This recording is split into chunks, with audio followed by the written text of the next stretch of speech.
This is a meeting of the Athens Board of Zoning Appeals. The time is 7:02 p.m. and the date is May 13, 2014. At this time, I will call the meeting to order. The board consists of 5 members and 2 alternates. The alternates taking full part in the discussions and becoming a voting member in the absence of a member or when a member abstains for conflict of interest.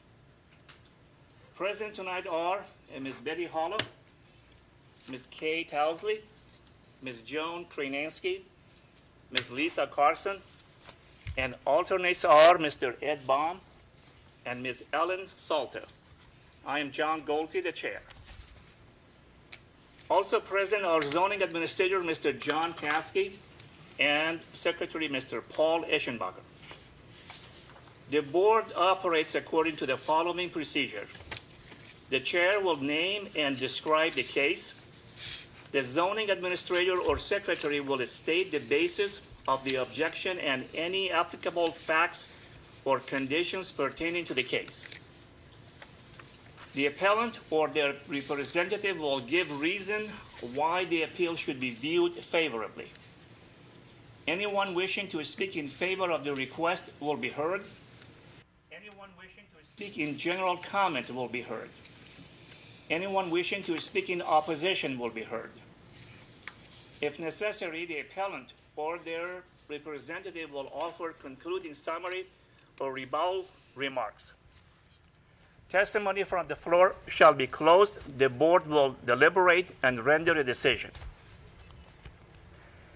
According to Athens City Code Section 23 of 703B, the board has the power to grant variances from the strict application of the code, provided the variance will not be contrary to the public interest, the spirit of code is observed, public safety and welfare are secured, and substantial justice is done.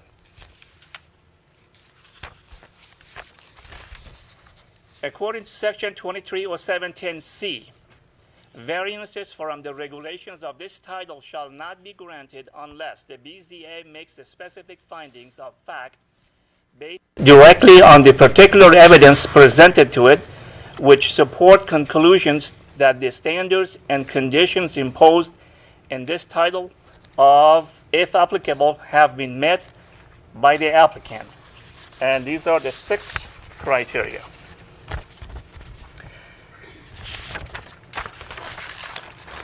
We are kind of switching the first 2. Exceptional circumstances. There are exceptional or extraordinary circumstances or conditions applying to the property in question or to the intended use of the property that do not apply generally to other properties or classes or uses in the same zone. Practical difficulty and undue hardship. Because of exceptional or extraordinary circumstances or conditions pertaining to a specific piece of property, a literal enforcement of these regulations will result in practical difficulty or undue hardship that is unnecessary to the achievement of public purposes. Preservation of equal property rights. Literal interpretation of these regulations would deprive the appellant of rights commonly enjoyed by others in the same zone and the same vicinity, while granting of the requested variance will not confer on the applicant any special privilege that is denied to other properties in the same zone and the same vicinity. Minimum variance. The variance granted is the minimum variance required to make possible the reasonable use of the property. Absence of detriment. The authorizing of such variance will not be of substantial detriment to adjacent property and will not materially impair the purpose of the zoning code or the public interest. Not of a general nature. The condition or situation of the specific piece of property or the intended use of said property for which variance is sought, one or the other or in combination, is not of so general or recurrent of a nature as to make reasonably practicable the formulation of a general regulation for such condition or situation. And because we also have a request for temporary use permit, I'd just like to add that the board also has the power to hear requests for temporary use of structures or premises, or consider requests for extension of temporary permits after receiving a recommendation from the Athens City Planning Commission. Any person, resident, or officer, department, or appointed body of the City of Athens aggrieved by a decision of the board may petition the Athens County Court of Common Pleas concerning the illegality of the decision. Such petition must be filed within 30 days after the mailing of the decision of the board to the applicant. There are 3 cases tonight on the agenda. Case number 1 is case 14-04V. The property is at 10 South Green Drive. The second case is 14-05V. The property at 138 North Lancaster Street. And the last case is 1406T, the property at 960 East State Street. The board is required to take testimony under oath. Would anyone wishing to speak concerning any item on the agenda please stand? Do you swear or affirm that the testimony you will present to the board will be the truth, the whole truth, and nothing but the truth? Yes. Thank you. Be seated. Okay, with that, we are going to case number 1, which is case 1404V, property at 10 South Green Drive. Homestead U, LLC, and Columbus Pacific Properties, Inc. are the appellants, and this is in R3 zone. Appellant is requesting variances from ACC 2310 Table A, a schedule of bulk controls to allow construction of a multi-unit apartment building with a building height of 4 1/2 stories and 64 feet, where 3 1/2 stories and 45 feet are the maximum allowed. With total of coverage, lot coverage of 82%, where 60% is the maximum allowed.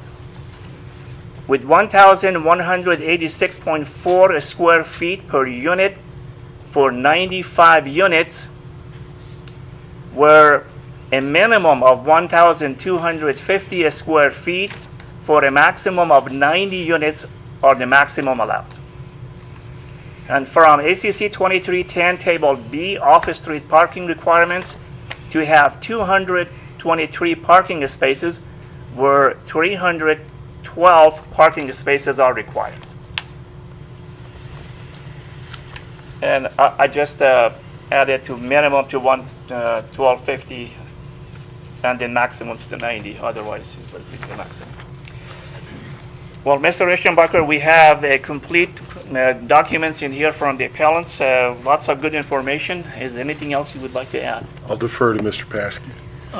This project, as you probably all are aware, is the current location of New Life Assembly of God Church site that the appellants have purchased or in contract to purchase the property. And they are the current owners of the River Park Towers and River's Edge projects to the west and to the north of it as well. You already read off the variances, so that being said, I'm going to let them do their thing since they've got a pretty nice presentation for you, I believe. So, Mr. Okay. Fisher or whoever's going first. Would you please state your name and your address for the record?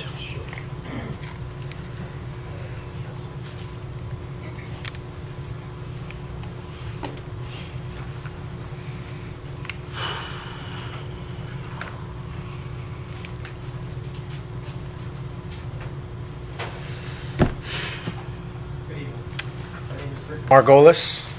I'm a co-owner in Columbus Pacific Properties and Homestead U. Our address is at 429 Santa Monica Boulevard in Santa Monica, California. We're going to have to ask, can you speak up a little bit over here? In Santa Monica, California. It's not picking up, It's not picking up. so just yell at us. How about if I speak down here, is it? Yes. Okay, I'll lean forward.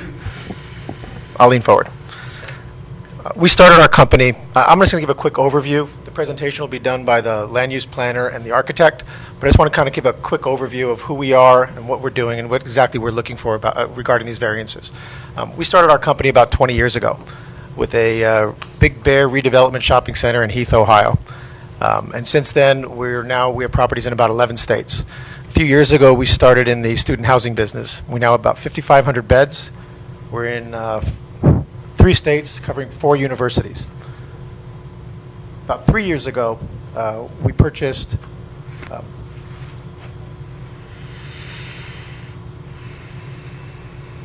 the management company and operational arm of the student housing business is Homestead U, the president and co-owner of which is Dave Anderson, and he's here tonight.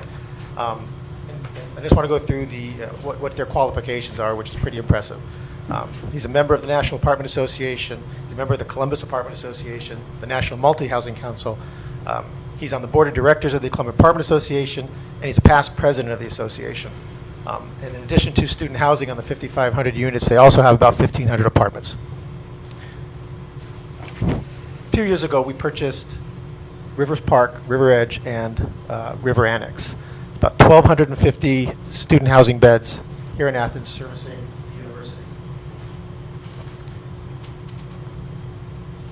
the university. Slide's actually in the wrong order. That's all right. I apologize for that.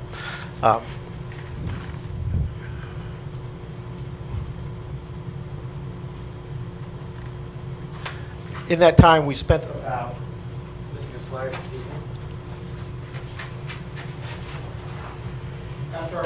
After our purchase, we spent $1.5 million upgrading the property. We built a swimming pool, we upgraded the units, we did landscaping, asphalt surfacing, added flowers, paint, a life center, gyms. We spent a lot of money upgrading the property, and we believe that the residents benefited, and hopefully the community benefited from that as well. Immediately next door to our property and surrounded by our property is the property we're talking about, which is where we're going to place River Gate.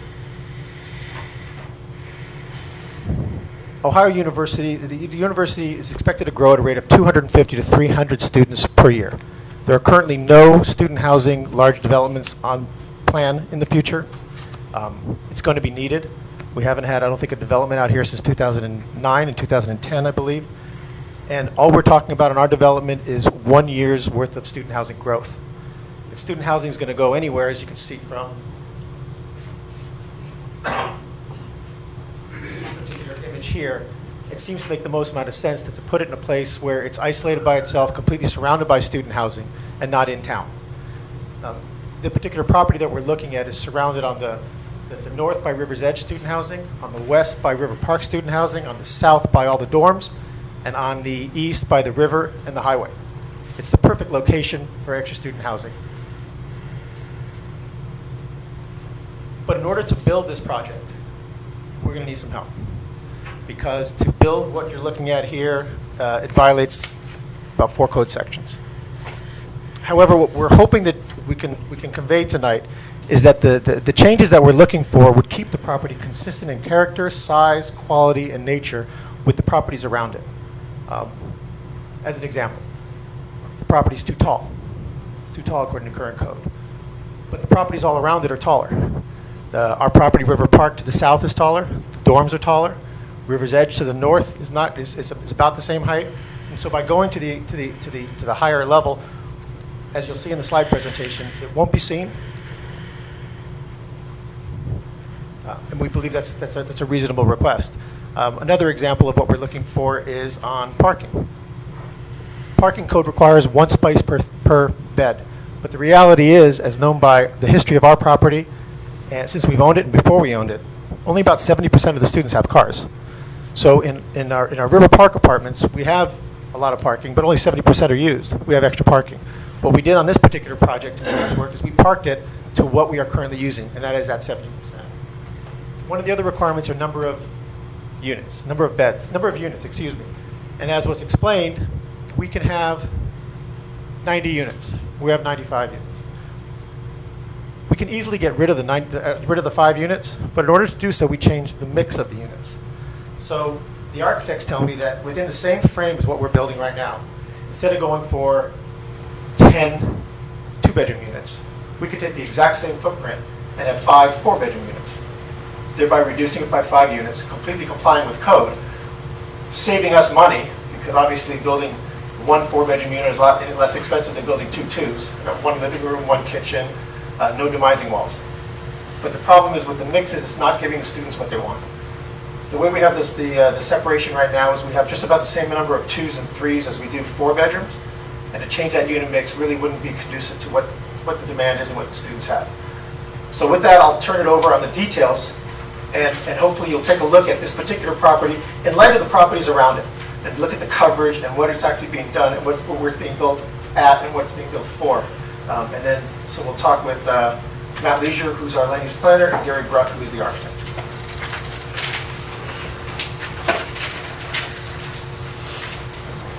Thank you, Rick. My name is Matt Leisure. I'm a landscape architect and urban planner with MKSK out of Columbus. I'm going to talk a little bit about the project context and then the site plan, and Gary's going to talk about the architecture itself. So first of all, I think you all know where the site is. We're on the east side of the OU campus here. We're virtually surrounded by the OU campus. We're directly adjacent to the Hocking River. To the north is River's Edge, and to the west is River Park. Within that, because of our proximity to the OU campus, we're very walkable to most of campus. So within about a 5-minute walk, we can get to campus from our site. Within a 10-minute walk, we can get to the central part of campus from our site. So that's a really great asset of this site. Its physical location makes it very walkable to the main parts of OU campus. Just want to familiarize you with this little model we did here. So we're looking to the basically the northwest here. This is the main part of OU campus, South Green, River Park, and River's Edge, and this is our church site existing. You can see here what kind of the surrounding density and massing of the buildings is. You can also see a lot of green space around here. So we've got some great recreational assets here. We've got recreational fields. We've got the river directly adjacent to our site, and the bike trail along the river. I also want to mention that our site is very, very visible from Route 33. So Route 33 is just off the bottom of the screen here. This is a very, very visible site as you move down south along 33. One of the things that's really starting to come up as we started this planning was just the number of potential projects that may happen directly adjacent to the site. So we've started to kind of categorize those or summarize them in this slide. We know that South Green Drive will be extended to the north. This is all coming from OU, so we've talked to them, we've coordinated with them.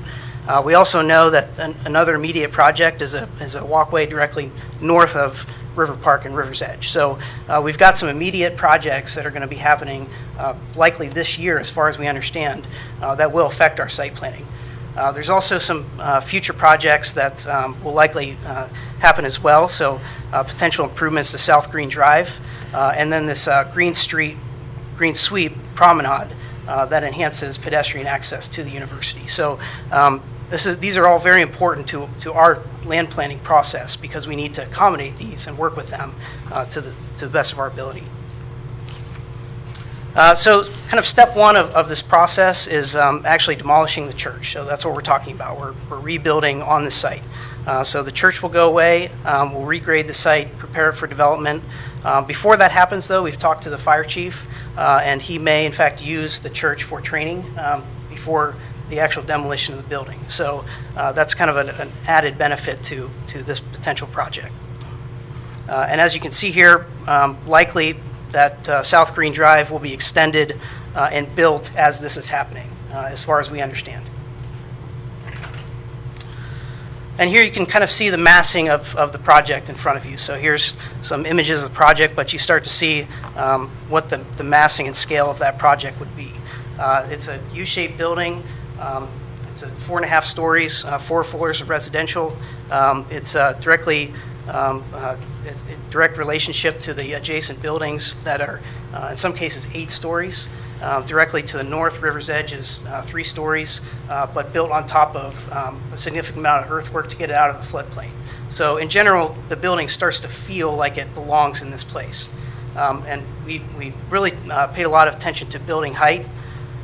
And we knew exactly what the building heights were in the adjacent structures because we had our survey team go out and actually shoot those. So we know the exact building heights of those adjacent properties. And you can see here the building directly to the north, or to the west, excuse me, 8 stories. The top of the mechanical roof is 725.5, elevation 725.5. The top of our mechanical piece is 694.3, so that's a significant difference in height. And just to put that in context a little bit here, this is a view down Union Street. You can see building 4 of River Park, so that's this building here. And you can see exactly where that the view of that hits. So we understand the beautiful views of the adjacent hillsides are really important. We don't want to block those with a big tall building. Our building that we're proposing is very comparable to that. In fact, shorter than this building 4. So that's an important point to make. I think this is a really great view that demonstrates that. I'm going to turn it over to Gary to talk more about building height. Is this even working? Hi, I'm Gary Bruck with Sullivan Bruck Architects, 309 South. Stand up and talk. That's too hard for you. Yes. This is, I'll project. Gary Bruck, Sullivan Bruck Architects, 309 South 4th Street, Columbus, Ohio. You all have this slide in your package, and you're probably all very confused by it. No? No confusion? Well, good. We did this slide to demonstrate our building and the great care we took in making sure that the building that we're proposing fits in very, very smartly with all of the surrounding buildings at the same time. Some of the numbers that aren't pointed out in this drawing that we're looking at is the separation in height from the high point of River Park down to the high point that's spelled out in our variance of our stair tower. Now, our stair tower, which is delineated as the high point, is actually only 1.4% of the building. So it's a very small piece that projects that high. The balance of the building is down 9 feet below that. And so we're talking about an elevation of 694, but in reality, the perception is going to be 685.3 for the main roof of the building, and then there is a 4-foot parapet in some areas per zoning ordinances that would allow that. And so I think it's important that is understood. The top of River Park, adjacent the building looking to the north, it's an 8-story building. It's at 709.6. Take that down to our high point that's being referenced again, and it's another 15-foot drop just to get to that 1.4% piece. An additional 9 feet below that. So I just wanted to make sure that is clear also. Down below, if you go to the drawing down below, and I'm not real good with this, so I apologize. This demonstrates the relationship of our BFE, which is the base flood elevation. The adjacent property at River's Edge mounted up their property to the base flood elevation. It's a requirement that we be 1 foot above that with our first floor. We chose to do that through the use of a podium, which is a structure that the building was set on, and we're parking underneath that structure. Parking is allowed in the flood zone, so that was not an issue.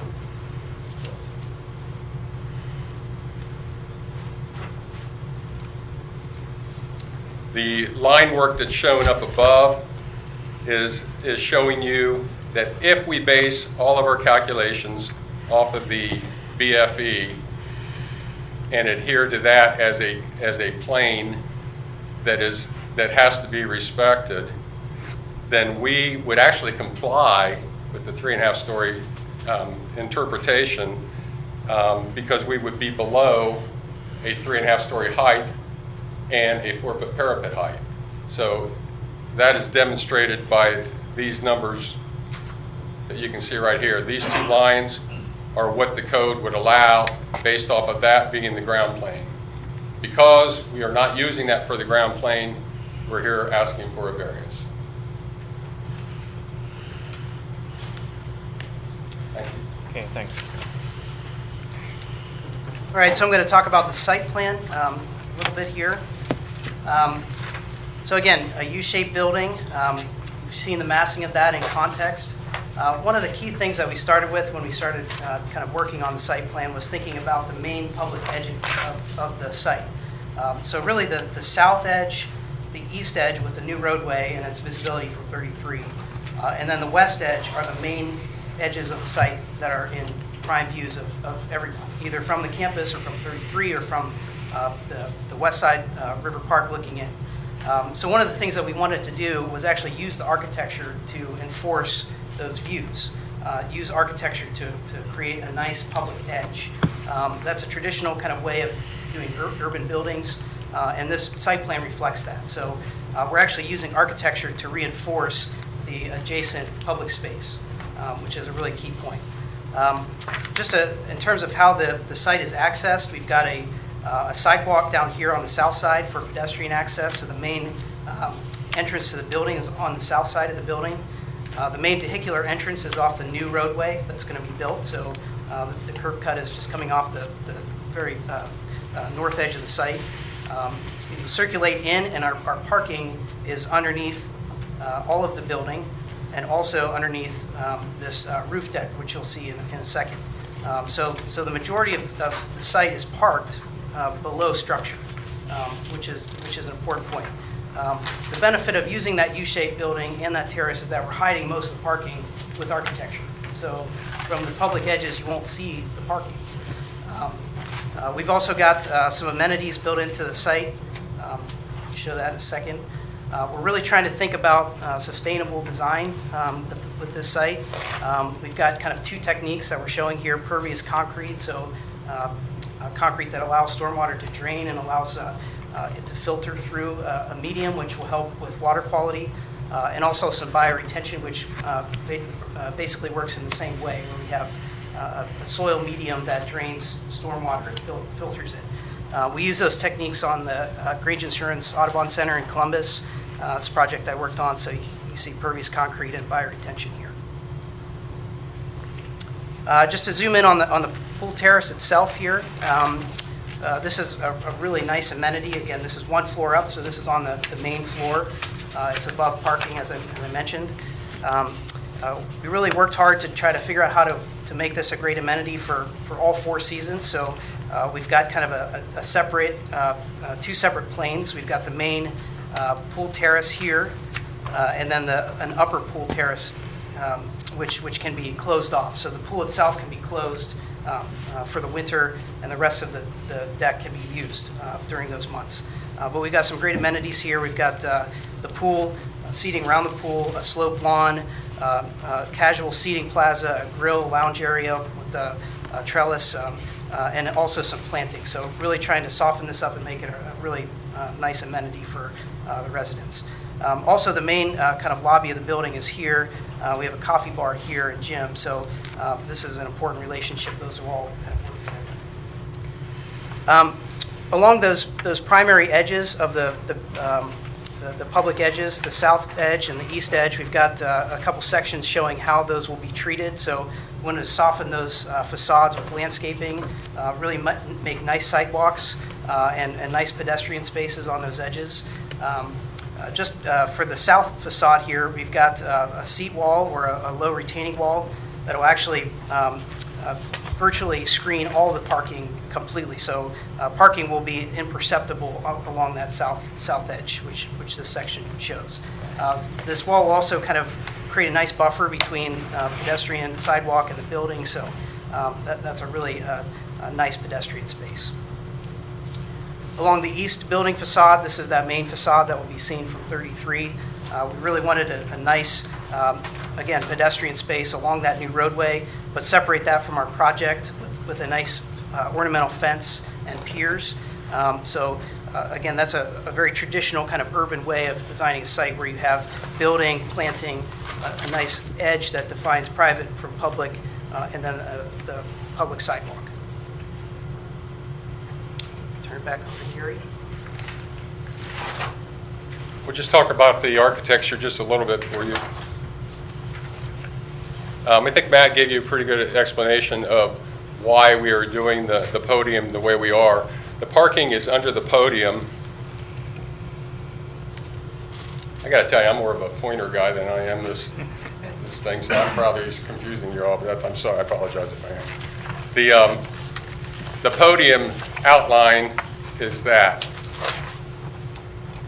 And so we are parking under that entire structure. That's not apparent here, but the benefit of that also is it gave us this amenity space up on top, which adds to the green space that we're lacking in other equations, but we can't actually count that in our equation because we're paved underneath. So we're actually providing green space. It's up in the air, but it's not in the calculation. This shows you down below. This shows you all of the parking. We did have a good meeting with Fire Chief Reimer and made some adjustments to the plan, some hydrant locations, some riser locations, things that made him feel very comfortable that they can easily fight this fire if there were a fire on this property. And I think his letter is in your package where he has signed off accepting the project for its circulation and for its height.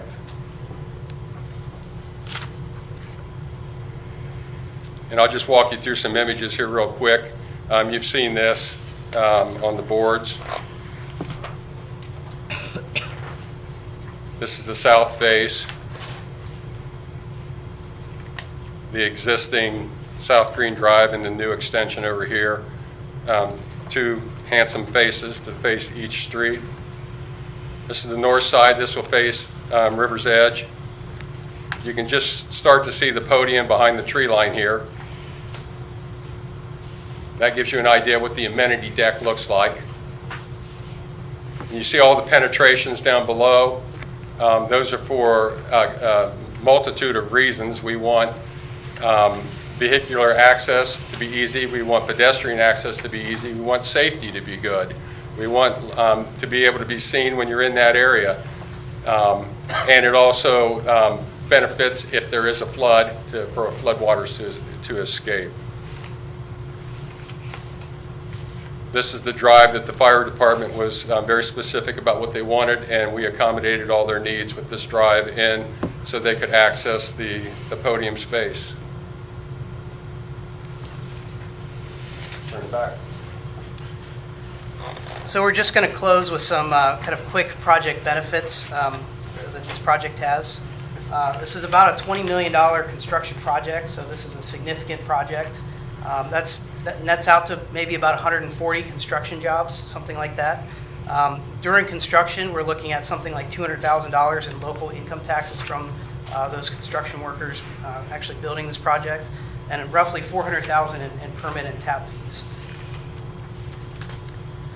In terms of long-term economic impact, we're looking at about $400,000 in annual property taxes. And roughly out of that, $270,000 will go to Athens City Schools. That's important because the current use of the site is tax exempt, so this is all new property tax revenue coming to the schools. We don't have any kids at the school. We don't have any children that go to the school, so it's a net gain for the school district as a whole. We're not educating any children likely coming out of this facility. And then there's a host of other taxes that will go to other entities in terms of how the property taxes are split out. And just to quickly summarize here, we really feel this is a really high-quality student housing environment. I think we've talked a lot about the amenities and the on-site benefits here. Because it's adjacent to campus, we really think that a lot of folks are going to be walking and biking to campus and to downtown. And that does a lot of good things for both campus and downtown because those folks aren't driving and therefore they're not causing additional parking issues or traffic issues. So because of the proximity, because it's so close, we're really reducing demand for parking both on campus and in downtown, and that's a good thing. And as we mentioned, also, it's designed to be compatible with the future OU projects that have been discussed and have been talked about. So this is our closing slide here. In closing, it's a well-designed, high-quality project that enhances the community, Ohio University, and student experience. Thank you. Thank you. This question could go to any one of you, so whichever if you feel comfortable, you may answer it. What is the current ratio bed to parking space at the River Park right now? At River Park, 71% of the... No. How many spaces are there? Is it one for each bed? No, there is not one. At River Park, there's not one per bed. Okay. What is it? The percentage is 83%, I believe. Okay. It's not quite 1-to-1. Okay. Because you It's mentioned... more than used. Okay, you mentioned that 71% of the River Park is used, the space is used, and 93% of the river's edge is used. So taking the average of 82%, I think only 71% of the total number of occupants. Yeah, at River's Edge, those are all one-bedroom apartments. At River Park, there's the multitude of different 4 bedrooms, 4 baths, 3s, 2s, and 3s and 2s. And the different mix is more akin to what this property is. And like we said, 70% of the students have cars. So it's parked at 80-something%, but 70% of the students have cars. That's more in line with the mix of the kind of students that'll be housed at Rivergate. So based on your calculations, the space will be full all the time, almost 71%. So if there's guests coming or anybody, out of towners coming to visit, would they be allowed to park in the other 2 units? Yeah, it has not been accounted for yet, Okay. but what I do know is we have extra parking. If that was a need that was required, it's all common ownership, and if that was something that was needed, I'm sure we could set that aside. It's a very good point. I just did some calculation that if you knock down that 5 units, not only you will knock down one variance, but also you would gain maybe 15, 16 spaces. Mm-hmm. No, actually, no, because we can use it's the same number of beds. So we could take 20 beds that are 10 2-bedroom units and turn it into 4 or 5 4-bedroom units. Okay. So the number of beds stay the same. Okay. Questions from the board? I know there will be lots of questions. There's an OU parking lot right next door. Conceivably, students could rent space there. Yeah, they developed that brand new parking facility on the south, and the property manager, the management company could probably address it more clearly, but the few times I've been there, it's fairly open, large, new parking facility. Describe this new parking space to me. I haven't seen it. Oh, we have a slide on there. Do you have an image of that? Yeah. I can show you. This is a new university parking lot? I believe it was just built within the last few years. One year. Last year. 1 last year. And where is it? There. Didn't you? Immediately south. Sorry, there we go. It's this area here. It's just student parking. Across Yeah. the church. I guess I haven't been there Across? lately. Well, it's hardly, you can hardly get there from here, so, no wonder you haven't been there. Well, then you would have to pay extra for using that lot because you would have to get a student permit. Which- You would have to Which pay might be relatively by the difficult to semester. get. So I do have a question about the size of your parking places. I'm assuming that they are all standard size as required by code. 180 square feet. Yeah. Okay. Just that we have in some other circumstances allowed some of the parking places to due to the fact a lot of people have smaller vehicles, decrease the size. I think that's only been allowed when Once. there was some real geographical or topographical Cool. problem involved, Right. not just And we a only flat did that area. once, if I'm not mistaken. Right. Right. And I Okay. think there was some clear A reason. little bit of a circumstance on that one, too. Well, Mr. Edbaum? On the map, you have assumed, on the southern edge of the property, you have assumed road improvement by others. I assume you've been talking to the university about that, and that is, they sort of agreed that they're going to improve that? It has been talked about as a future project. When that will occur, we don't know, but that's been talked about as a future project. Not for the benefit of us, that's a plan for the university. Right. Whether or not this happens, that's their future plans. We did meet with the university to present this project to them. Well, and if they don't extend South Green Drive, then how are students going to access? That's already in the works, and I think it's already been budgeted. and we're I'm working- sorry? It's already in the works, it's already been budgeted, we're working with them, Andy Stone can fill you Okay. in more, but it's going in this summer. Okay, I don't doubt that it's going to Yeah. go in, but where is it? How do you access this potential building? That's for them to answer, but all I'm saying is I know it's going in. Yeah, I don't doubt that. I just want to know, how do you get your car there? That's for the current South Green Drive connection. Okay, Here's- so they would have to come around, they'd have Right. to come around the The south southern end side. is already in place. That's Yeah. Go ahead. The church is accessed from that area already, so Okay. there's a direct route to the church. So we're essentially copying that same access. Okay, This road is here, and this road is here. Right. okay. And then the hard blue line, I'm David Fisher. Please go over there. Yes, thank you. Sorry, David Fisher, 207 North 4th Street, Columbus, Ohio. The hard blue line is a project, as Mr. Paskey said, that is on the development schedule for this summer by OU. They're in final engineering on that with EMH&T, the engineering firm out of Columbus. I don't think they've let the contracts yet, but I know there's final engineering being done. So they've assured us both the dotted blue connection will be done this summer and the hard blue connection going north. That will provide all the access we need. Do our city buses go way back there? That I can't answer. university has buses on campus, so move around. Any other questions? I have a quick question for you, Mr. Paskey, just a clarification. When you say 3.5 or 4.5 story, you don't count the garage, right? That is the half.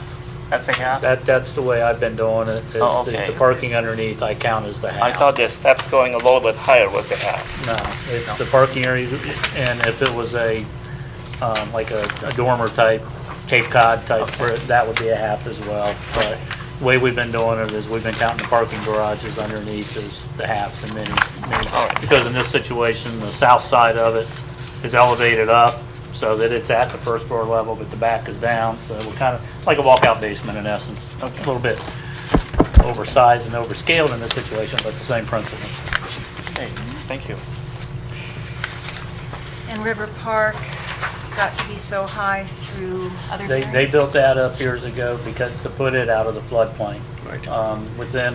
Since we've initiated the lot coverage regulations, we've kind of been almost requesting the parking underneath to give it more green space outside. We've seen some of the other buildings that are built down there that are on concrete block that are 8 foot in the air. There's just a waste of space underneath that we could have utilized parking there and put more green space outside. So that's kind of a direction myself and Paul Logan, the city planner, have talked to many developers about, and it's been leaning that way. Well, I just have a general question about, I think it's the third variance, 1,186.4 square feet per unit for 95 units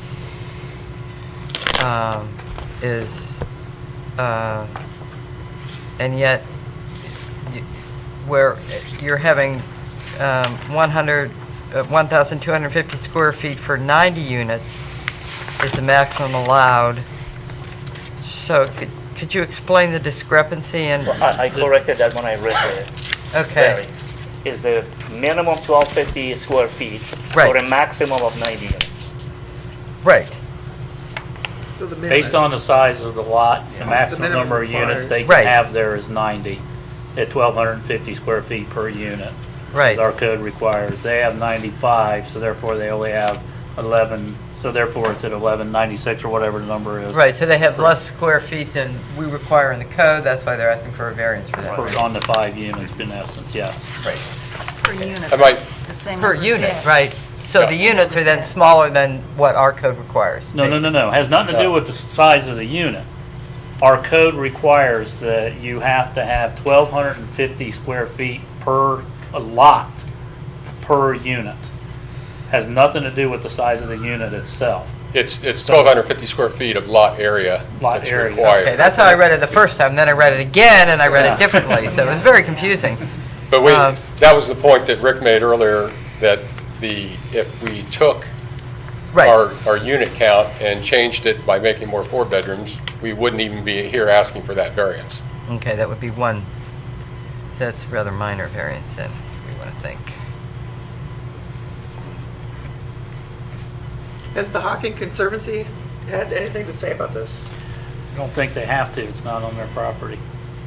Doesn't affect them. I do know that we've talked with Paul Logue, flood administrator, about it and the retention process. The permeable concrete is, and the bioretention is, if you watched City Council last night, is something that has been discussed and that we're very much encouraging. We are still going to count the permeable concrete as coverage. So, but we as in our stormwater management program, we're really encouraging those concepts to occur. So they've taken that into account. And I don't know if, like I said last night, Abbott Stevenson with Athens Soil and Water Conservation District gave a very nice presentation to City Council about some of the practices we're doing and some of the things we're doing through our code office right now on the stormwater management plan and how we've been enforcing it. And I think we've already, since June of last year, enforced over 54 different projects on stormwater management and the bioretention and getting construction measures in place to prevent soils from going down our stormwater system during construction, et cetera.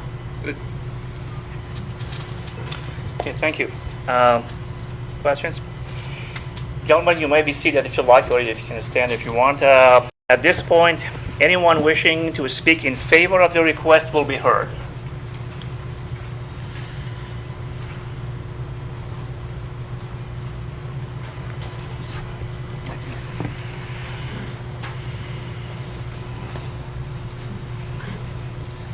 Hello, I'm Phil Foster. I happen to be the pastor of the church that's going to be Would you please demolished. state your address as well? Yes, where I reside or where I work.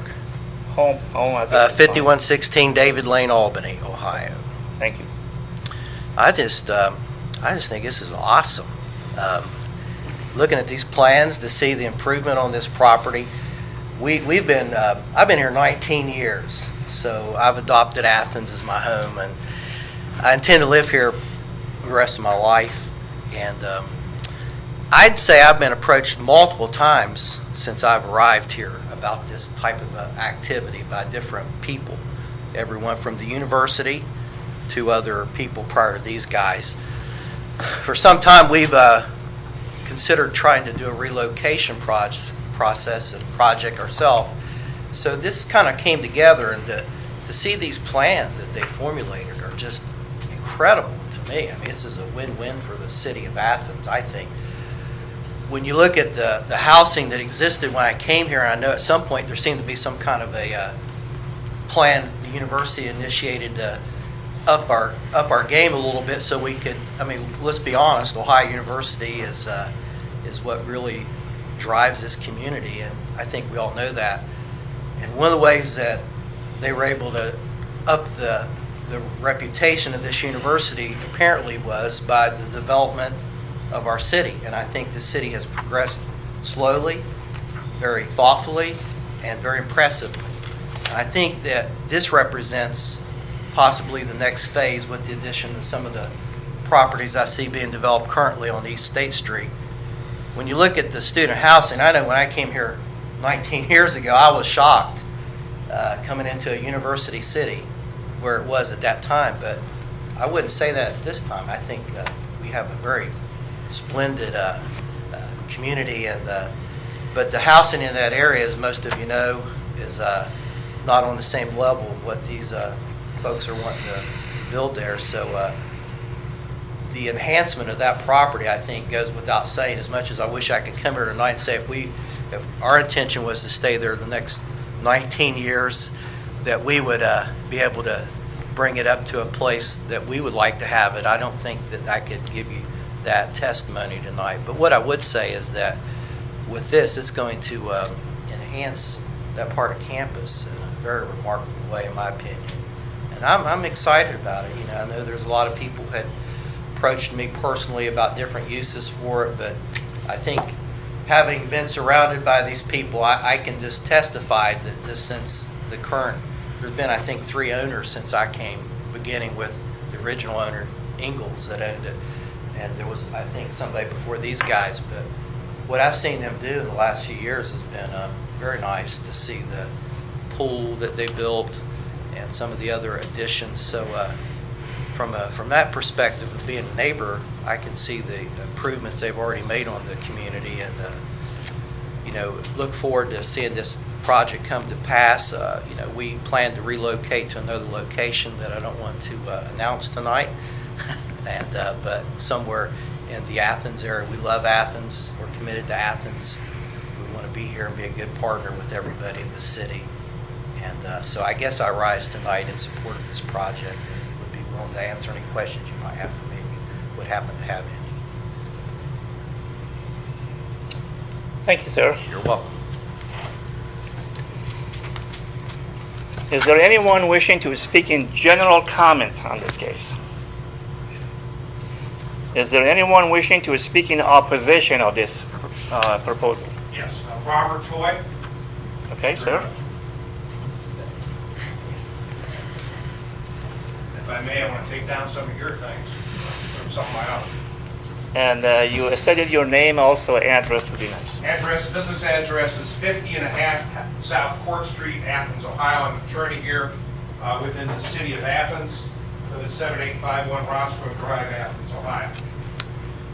I want to have 5 particular issues that I want to bring up to the Zoning Board of Appeals, and it's reasons that we request that the variances should be denied. I think I want to preface this by saying less is more. I don't want to say anything about the project. It looks like a fine project. But it can be done with less, scaled back, and meet the requirements of the Athens City Zoning Code. And still, I believe, bring a profit to their organization. So I'm not commenting upon their architectural finesse they've done here or their plans, but I am commenting on the general less is more. Number 1 point, reasons that the request for variance should be denied. Will the granting of the variance be in accord with the general purpose and intent of the code for the zone in which the property is located? That's one of the issues you have to deal with. Well, the proposed development here has a lot coverage of 81.5%. 81.5%. The lot coverage is 21.5% above that allowed by Section 23.03.09 of the zoning code. This is not in keeping with developments that have been in Athens in the last 10 years, and it should not be permitted under our zoning code. Our zoning code says 60%. This is an 81.5% proposal, a massive implant in that particular area. Number 2, the variance will be injurious to the area or detrimental to the public welfare. That's my belief. The proposed development contains 312 beds of university student housing and only allows for 223 parking spaces, which is in violation of Section 23.08.01 capital C and Table B of Chapter 23.11 of your code. That requires one parking space for each permitted occupant with a minimum of 2 per dwelling unit. The excessive size of the proposed development will of necessity require occupants to find parking in adjacent neighborhoods. And I will show you at the end, when I go off my prepared text, what I'm talking about. Such areas such as Morris Avenue, single-family occupied housing by 70, 80% of the people in that area. Grant Street, Bolina Drive, that drive right across from Sonic. Single-family homes, single families living in those areas. 89 parking spaces, I believe, will have to be found by occupants in residential areas now occupied by those single-family homeowners who will find it more and more difficult to access street parking. Been down Morris Avenue, been down some of those side streets, you know what I'm talking about. Contrary to statements contained in the development's narrative, students use automobiles for other things than attending classes and university activities.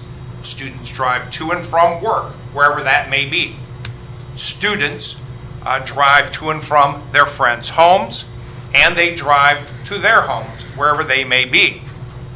And they use their cars, and they have friends, and they use this on a potentially daily basis.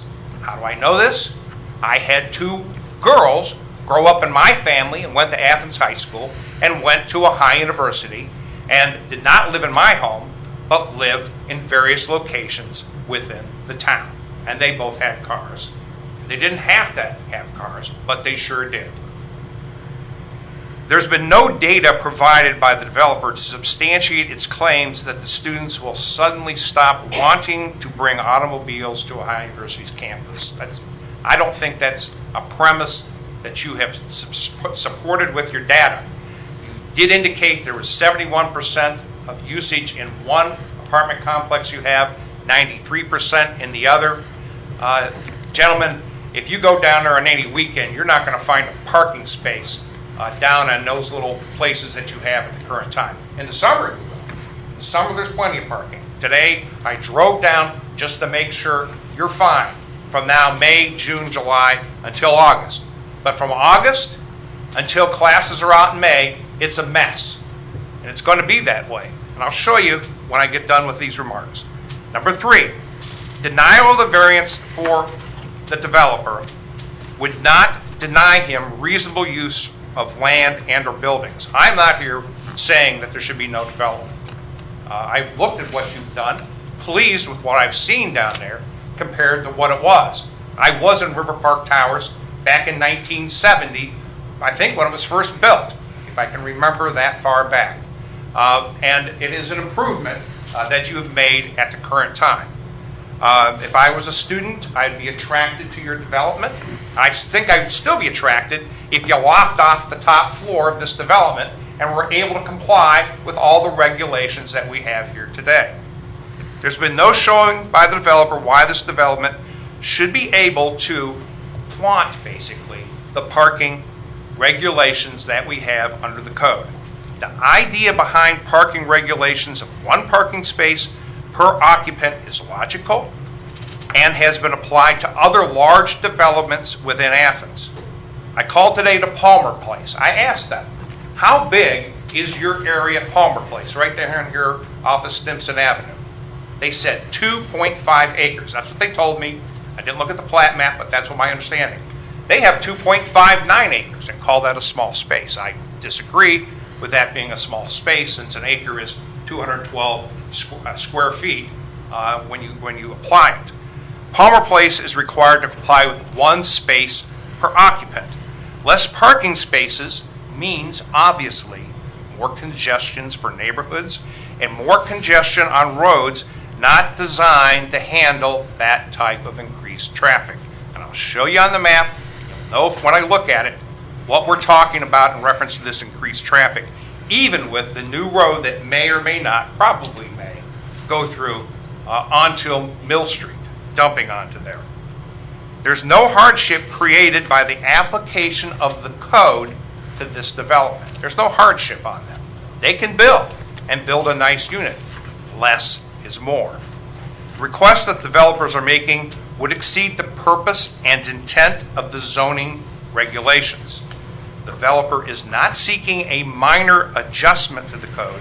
He's asking for major changes of the zoning code's application. That's what we're asking for here. We're not asking for a little bit here or a little bit there.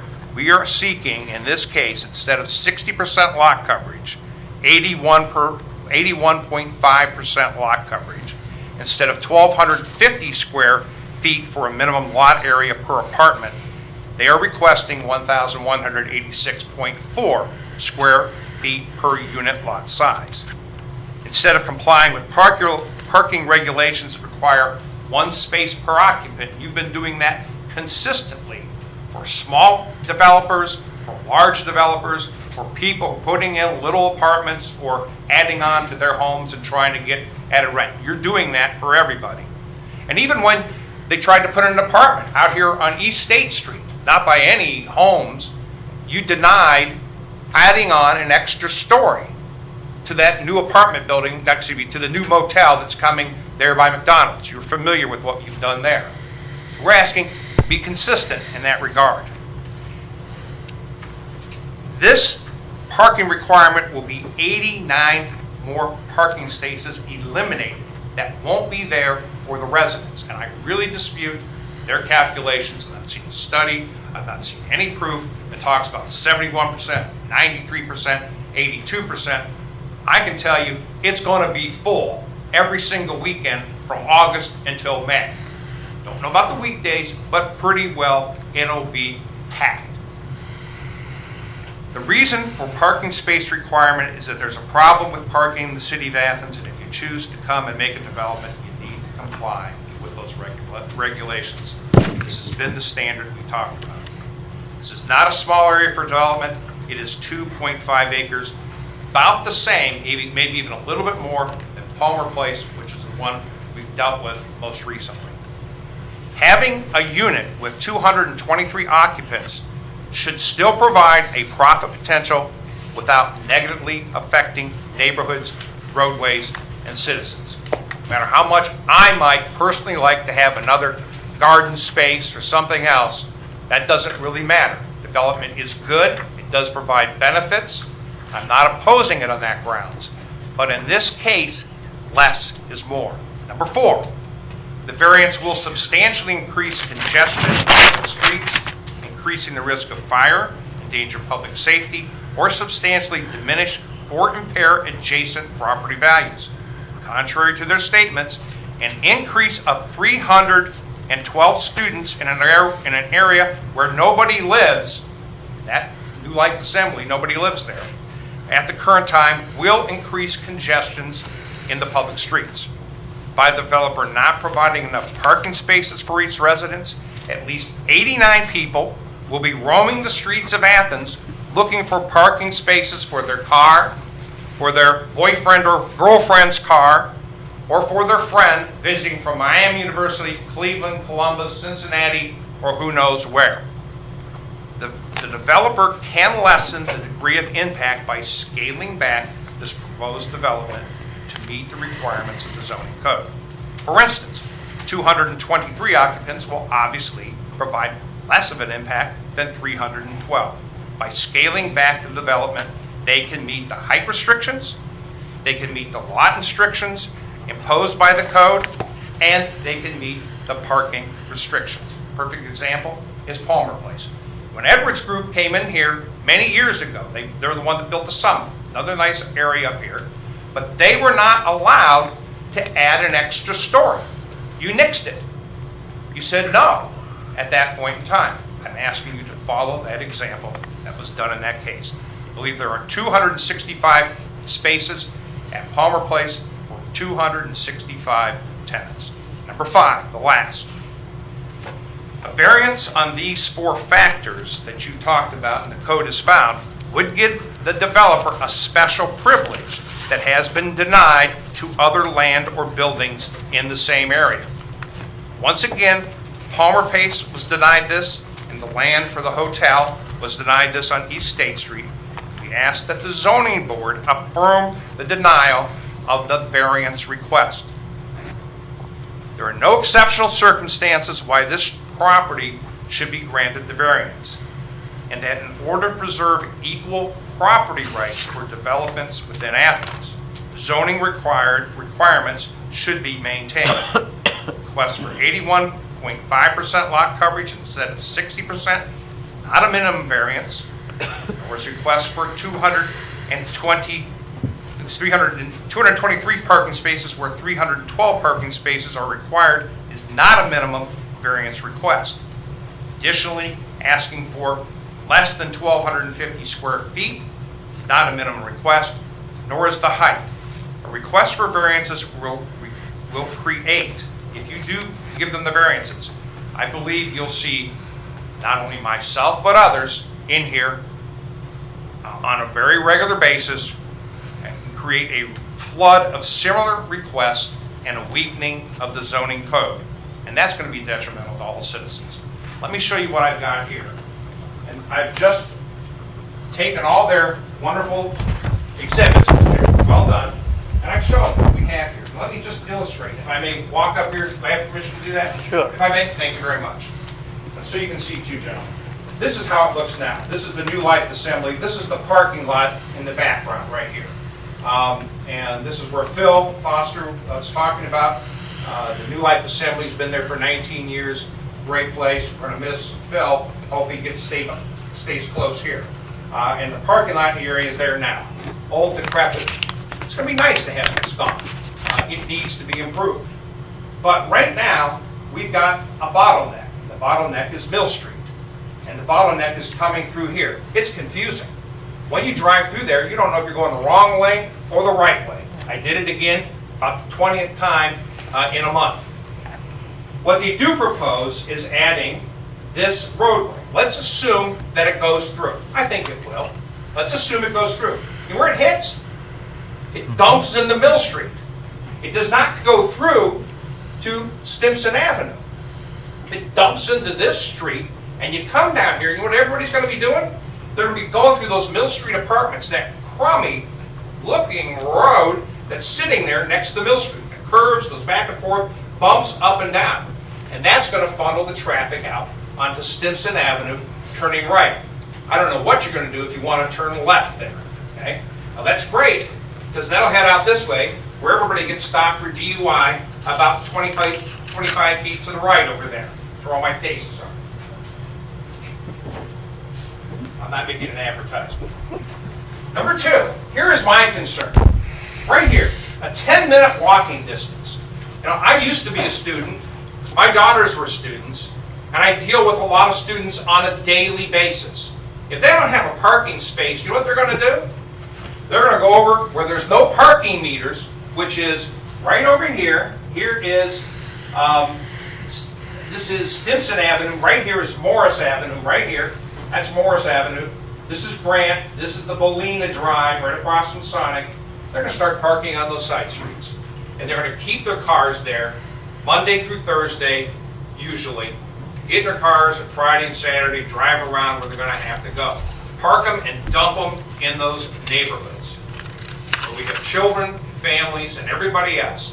That's what the other 89 people are going to do. This is just a 10-minute walk away. There's no other place around here to park because you don't want to park in Ohio University parking lot without a proper sticker. Otherwise, you're going to be paying a fortune because they check it about every 5 minutes, maybe 5.3 seconds. I don't know what it is. But they're there giving you a ticket.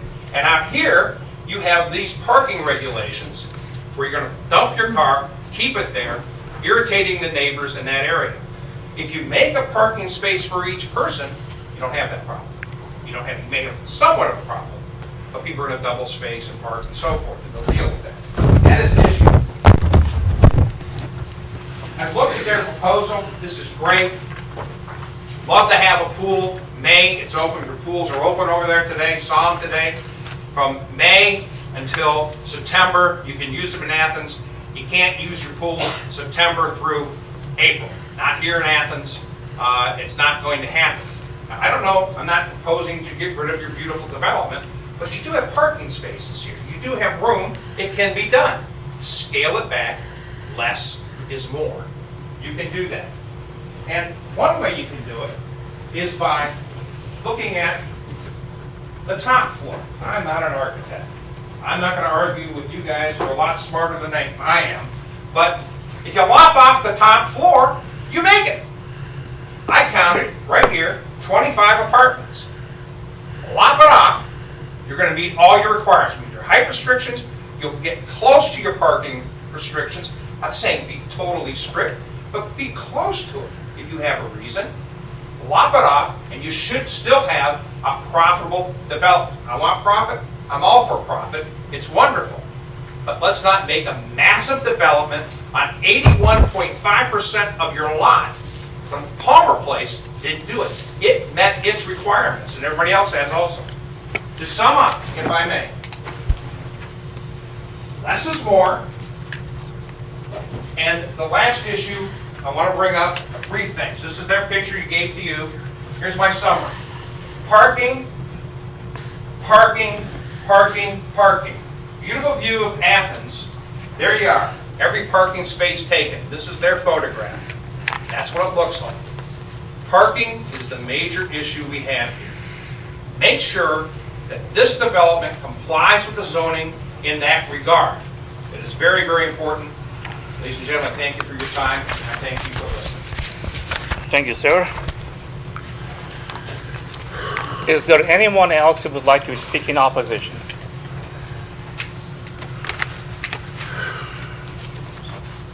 I just want to get some idea how many more people like to speak in opposition besides those 2. Okay. Hi, I'm Pam Wells, and I'm property manager at the Summit at Coates Run. Address? 363 Richland Avenue. Okay. I just want to say that we had problems during our sale in January of 2013. You probably remember that. And we had to increase parking before the sale could take place to have 1 per bedroom, which is 856. And like the gentleman said, I won't hire you, but from August to May, we are at capacity. They're parking in the grass, they're everywhere. So we still don't have enough, and we have 1 per bedroom. And also, 6 years ago, the Summit's construction was limited to 3 stories when they wanted to go higher. That's all I want to say. Thank you. Any questions for these people? Just when you will be renting these apartments, would the prospective tenants know that there's not enough? I mean, that you're not going to get 1 space per person, parking space? Because if I'm a tenant, I would like to know I got a place to park. Yeah, I'll let Dave Anderson address the specific parking. Are we going to have an opportunity to address Yes, absolutely, in rebuttal? yes. So we'll just deal with your question. No, we actually will not have to tell anybody that we're going to. It's Dave Anderson, 341 South 3rd Street, Columbus, Ohio. Certainly if you need us to tell that we are underparked, we would. But in our experience, we bought the property 3 years ago, and for 3 years straight, we've had consistent parking ratios of 71%. The difference, are we rebutting now? No. No, I'd like to piggyback on that question when you're finished. I'm finished. Will tenants that park their car underneath the building be aware that they're parking their car in a flood zone? Yes, they will. And would you be insured for that? Yes, we are.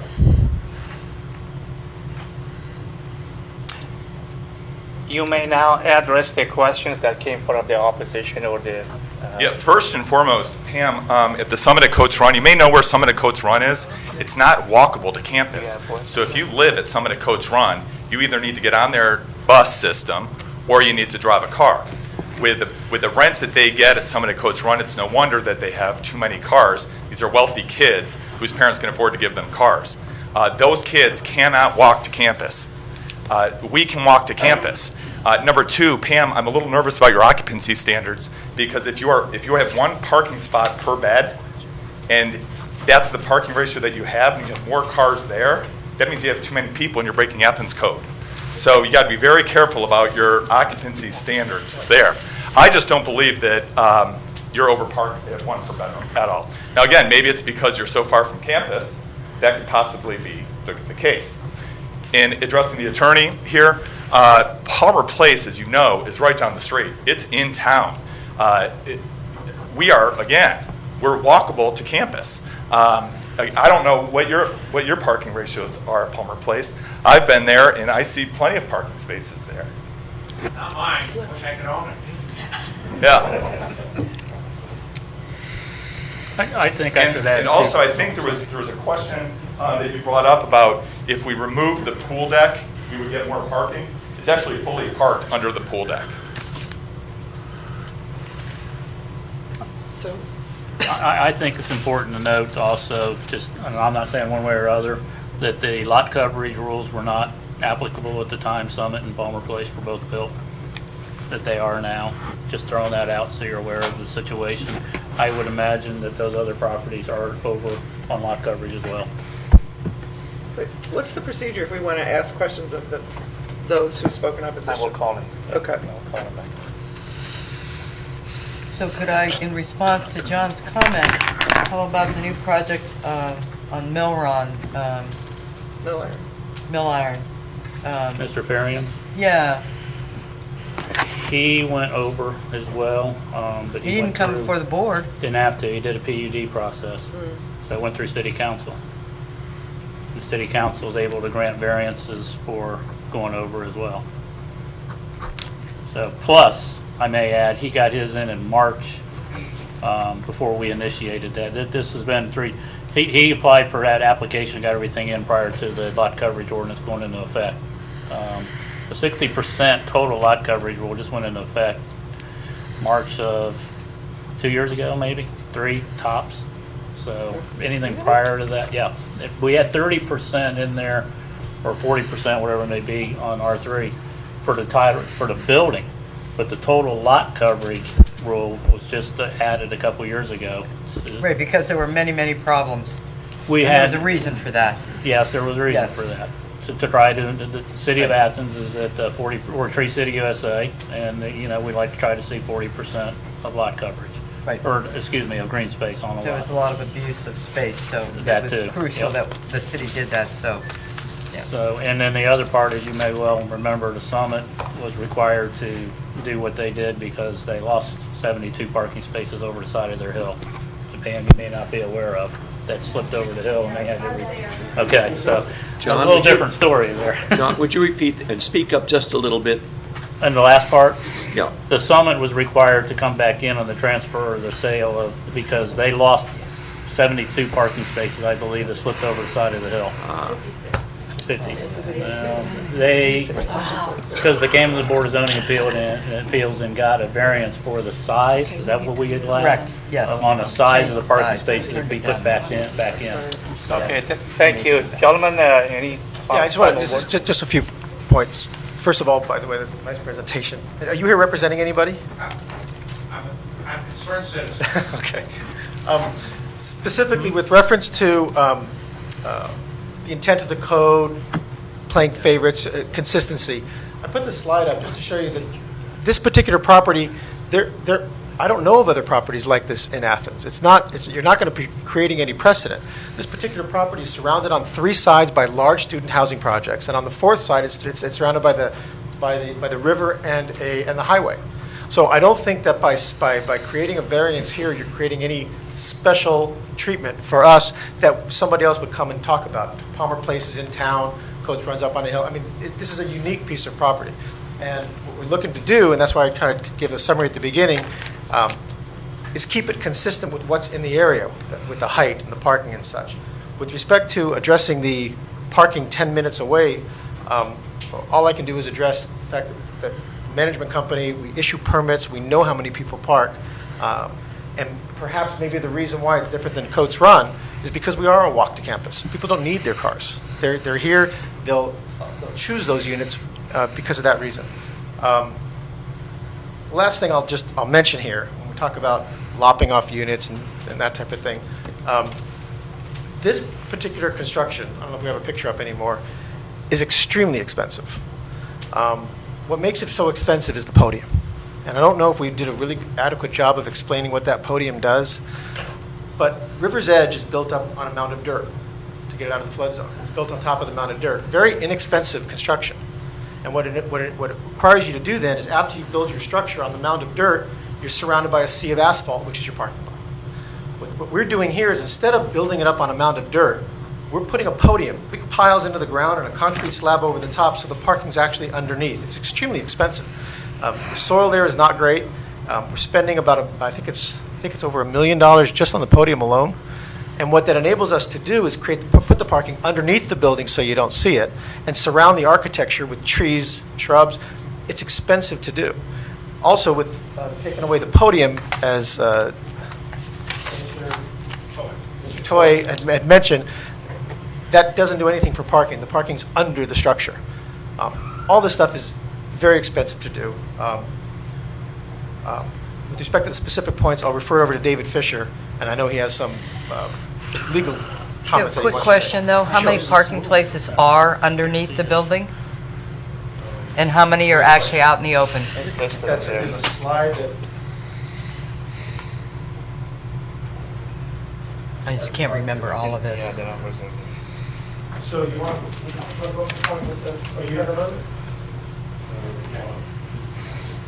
So you can see here, this is the outline of the building. Right. The dotted line. This is out in the open. So you can see, this is all under the structure. You have 15 spots there, 4 spots there, 19, 7, 4, 4, and 14. Everything else is under the structure. The structure being here. So actually, if you didn't put them underneath, you wouldn't have any room for parking. That's right. Well, so you're doing yourself a service by putting it underneath because you wouldn't have any room for parking. You right? can't put any more parking in that lot. I mean, this is all parking. Right. All Right. That's right. So that's all I'm saying. Yes. Yeah. That's right. Right. Mr. Fisher, you would like to make a statement? Okay.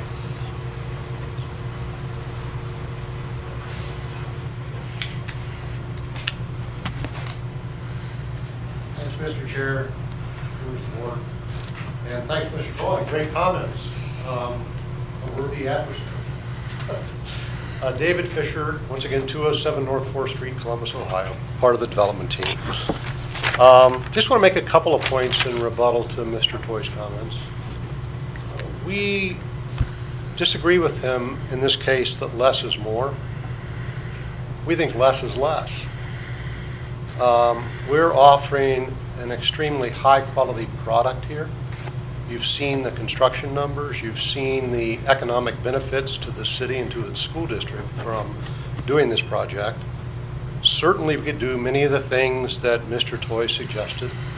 Each of them would reduce in scope the size of the project, would bring us perhaps into compliance with some areas of the code where we're seeking variances. But each one of those would have an economic impact on this project and a commensurate economic effect on the city. When we reviewed, and I think you have in your packets, our analysis of the variances and our justifications, I hope you did read those. We came to different conclusions than Mr. Toy did. You will note, and without going and refuting point by point, because already the evening's growing late, and I know there's other applicants here tonight. In many areas, the code talks about properties in the same zone or area. And I think we've been very clear to point out the area in which this property is located. Adjacent to the OU campus, adjacent to the River Park and River's Edge projects, and adjacent to buildings that have been built by OU, all of which should have an effect, a significant effect on your view of this project, those buildings and structures in close proximity to us as they relate to height and coverage and those sorts of things. You also heard Mr. Paskey talk about how your code has changed over the years with respect to some of the things we're asking for now in the direct vicinity of our project weren't even code issues several years ago. What we hope you focus on in your deliberations is the quality of this project. And in return, you find the project worthy of the granting of these variances. You know, the beauty about zoning codes, and I wish I could tell you how many nights I don't spend doing this, but unfortunately it's most nights of the week out talking about zoning codes. The beauty about zoning codes is they're they're very concise and clear, but there's a reason why there are variance procedures and there are PUDs, because there are circumstances that ask you to take a special look at particular projects that are worthy of special consideration when it comes to variances or when it comes to a PUD special request. We think this property falls into that category for a variety of reasons, many of which our team has already brought up tonight. I can appreciate Mr. Toy's response about parking. I can tell you our empirical data, not fear and not, gee, what's going to happen down this street and that street, but our empirical data supports our position. The empirical data, some of which was in your package, and the property manager, Tara, is here tonight, and she can speak to that, on the resident surveys at River Park and River's Edge. What the residents say routinely in their surveys is, we really love living here because we don't have to have a car to live here. We can be a student at OU and don't have to have a car because we're in such close proximity to campus. If mom and dad don't want to provide me a car or I can't afford one, I can still live and socialize and attend classes without a car. To compare, therefore, this project in such close proximity to some others discussed tonight where you absolutely must have a car to get to class simply isn't fair. We also have the empirical data of the statistics we've shared with you about parking in the lots in the River Park and River's Edge projects. We're not making these things up. We're surveying our residents, we're reviewing the parking lots, we're seeing how the parking use is occurring. And we're finding that all the parking spaces aren't used, including that time period that was brought up from August to April. In those time periods as well, we have empty parking spaces in these current projects. He mentioned in one of his remarks about substantial increase in congestion, fire, and safety. We think we've met the bar on the parking and traffic issues. You have in your package a letter from your fire chief that says this project is supported from a fire and safety standpoint. He mentioned special privileges in this area. This is the area, River's Edge, River's Park, OU buildings. We're not asking for a special privilege that isn't already in existence in that particular area. We don't think we will cause injury, once again, for the empirical data we've set forth with respect to parking and use of automobiles. Please consider your code in the context of your entire city. When I look at some of the variances we're asking for tonight, they make absolute sense if you have an owner of a 4-bedroom home that says, I'm going to see how many kids I can put in this house and where I can park them. So remember, if your code has to satisfy that situation as well as the situation we're in. Hence, you have a procedure such as we're here before you tonight on with respect to variances, because circumstances do vary, and different circumstances we maintain call for a different result. So as you deliberate on this, I'd ask you to consider, we don't think less is more.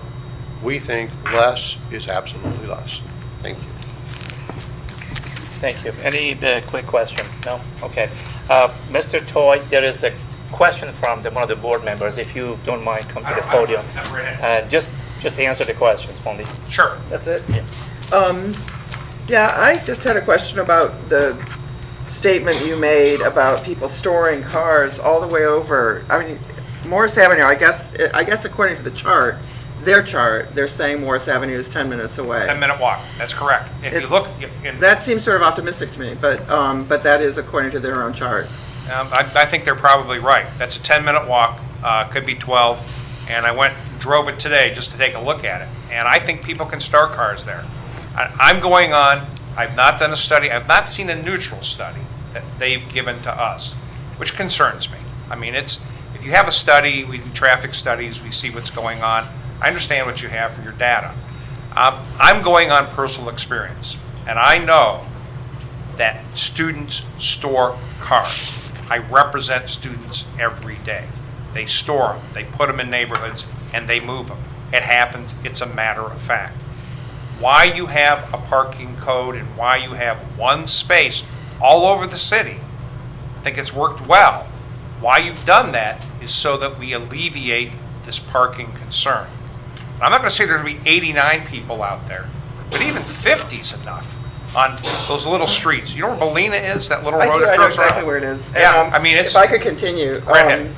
So your contention is that that students will be storing cars. Yes.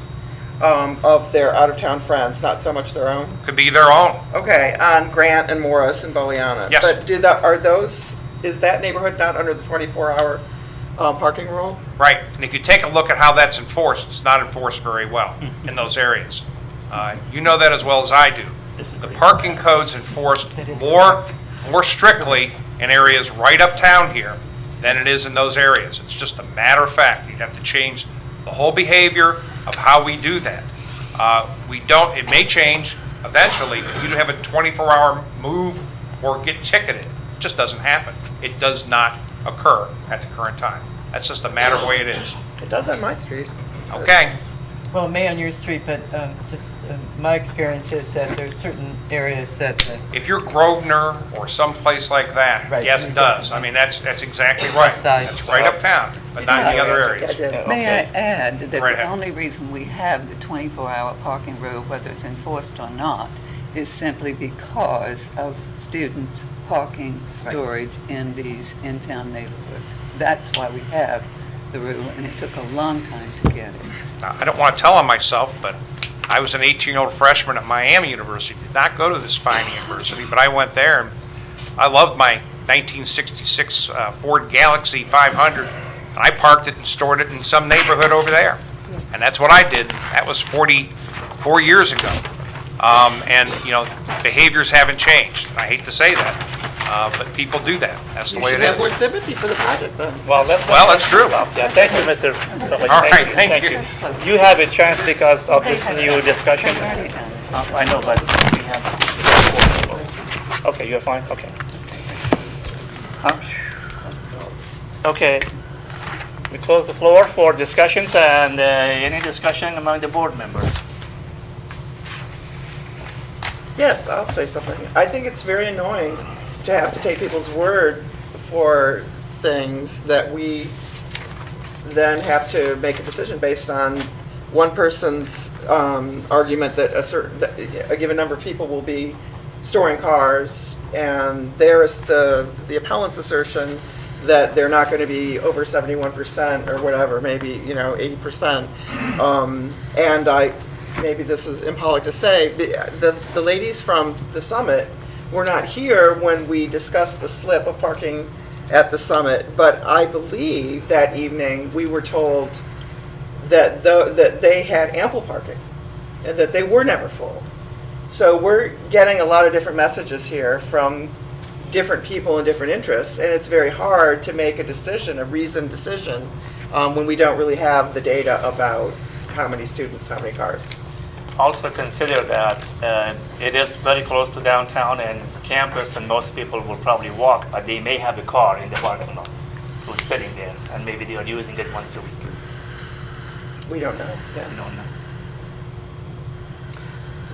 I tend to think that the figures that are presented by River, whichever name it is, Park. What was it? River Park. Are fairly accurate from my experience. Because I remember the extended discussion on the 24-hour rule, and the fact over a period of time, and I think we were informed this a little earlier before this meeting, that the number of people who are seeking off-site campus, their apartment, whatever it is, parking is growing much smaller. We used to have a large number of people who parked at the fairgrounds.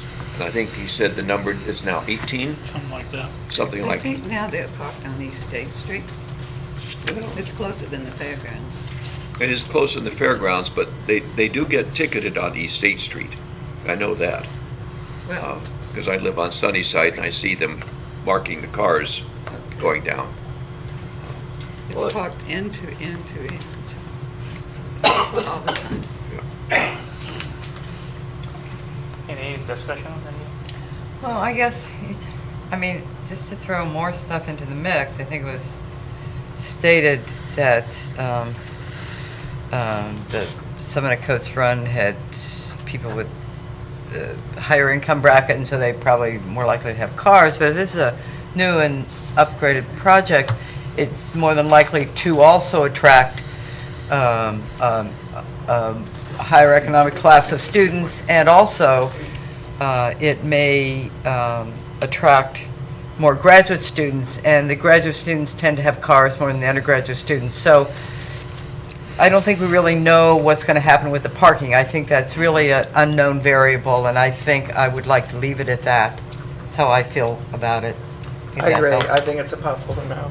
Yeah, I mean, we give it with the data that we have here tonight. right. Would anyone want to entertain a motion?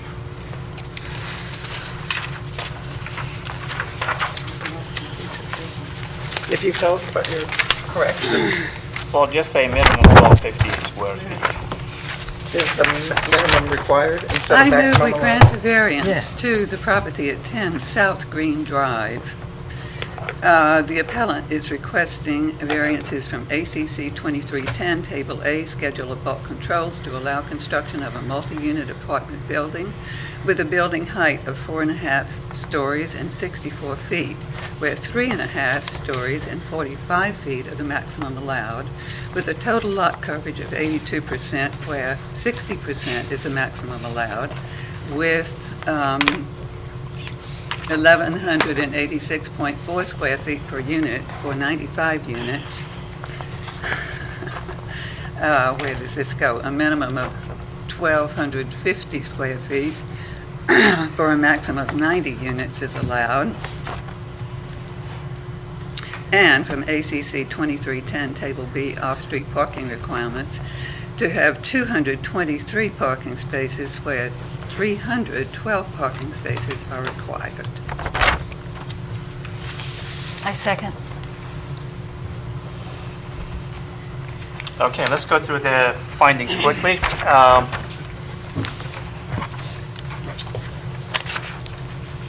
Exceptional circumstances. There are exceptional or extraordinary circumstances or conditions applying to the property in question or to the intended use of the property that do not apply generally to other properties or classes or uses in the same zone. I think as far as the height goes, the fact that it's in the floodplain makes it Everything exceptional. there is in the floodplain. Everything is. So that's not exceptional for them. Well, aren't we supposed to consider the whole? Well, it's City. It's common. Compared with some, with They're all in the floodplain. Yeah, but River's she's Edge talking is about- in the floodplain, so it's, and it had to go up high on a mound. They built the high mound to get them up so many feet or whatever. And then they only went 3 stories. So I think that that would not be, I think they're not the only one. And River's Edge was fairly recent, but, you know. so when it says the zone in which the property is located, they're talking about, they mean area, not zone. Well, the area, Yeah. the neighboring buildings. And of course, the university properties have really nothing to do with it because Right. they don't have to comply with anything Right. that the city proposes. They just do what they want to. So the fact that their buildings are taller is really irrelevant. Practical difficulty and undue hardship. Because of exceptional or extraordinary circumstances or conditions pertaining to a specific piece of property, a literal enforcement of these regulations will result in practical difficulty or undue hardship that is unnecessary to the achievement of public purposes. And you are not an expert on that. Well, do you think that they would suffer undue hardship if we enforced our code? I don't think so. I think this piece of property could be developed reasonably for its intended use. What is it, less is more or less is better? The hardship would be financial. But we Which we can't do not consider, we don't Right. consider financial. And maybe, well, so it would be less, but it still may be sufficient without, you know, people like to present at the maximum that they can have, right? Well, we don't Yeah. know what the effect Right. would be with 3-story or 4-story or Right. 2-story, so we don't know that. We don't know. Yeah. So you guys can discuss too. Do you find any hardship? Hardship is probably not too strong a word. Okay. I don't really find a hardship if they don't get the variances. My comment falls a little further down, and that is comparing with other properties in that area, Okay. because it's very similar to other properties in that area. My real concern is the parking. I don't think they have to have a one-to-one. I've never felt that, especially for projects such as this. I'm a little concerned about the 71%. Yeah.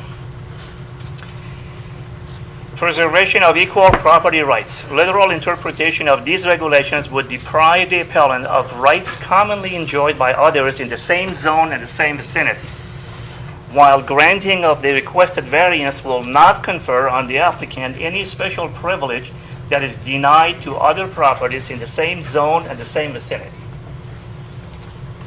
Well, I think definitely it would special privilege in terms of height, at least. I mean, we can talk about property coverage, but obviously, everybody else there was prior to the new zoning code on lot coverage. But in terms of height, yes, I think it would be definitely a privilege. There are some grandfathered in places, but You know, I was driving today actually in the neighborhood, and besides the apartments on those buildings on the river part, the rest of them were 3-story. well, on Mill Street Apartments, there's I think 1 or 2 buildings. And those are the renovated ones. Yeah. But most of their buildings actually around are. I think they had 1 or 2, and I don't know, maybe one was a clubhouse. I don't know, but yeah, and that was even before the new code on height. So yes, so everybody is within, with the exception of River Park. Well, I'm not sure that River Park wasn't built before the zoning code. Oh, came right, in. absolutely, yes. No, it's grandfathered, right. When we moved here, it was there. Oh, yeah, so that's just a grandfather. Everything after the new height thing meets the standard. So I think that height-wise, it would be very special privilege. It's not so much height-wise, it is number of stories, because the one on the Well, it's mound both is height higher. and number of stories, so Yeah, they're... so it's Similar really to a the number of building. stories. Yeah, but I think that's a little deceiving to say, well, even though we're up this high and then we're only so many feet. I'm talking about height in terms of 4.5 stories and 64 feet, as opposed to, that's, when I say height, I really mean height Yeah. stories together as written in the code, as opposed to 3.5, 45. So I'll correct myself. Okay. Is the variance requested, is the minimum variance to make possible the reasonable use of the property? No. Would you like to expand? I don't think we need to expand. We can read No, the variances. it's that one are of those required. where what classifies as minimum use. As already mentioned, chop off the top floor. They made all the variance requirements. We meet all the requirements of the code, and it's still useful for the property. Okay. Absence of detriment. The authorizing of such variance will not be substantial detriment to adjacent property and will not materially impair the purpose of the zoning code or the public interest. That's based on the parking issue, that's not clear. Well, but there are other issues, and if we believe Mr. Toy, which I do, then I think it would impair the purposes of the code.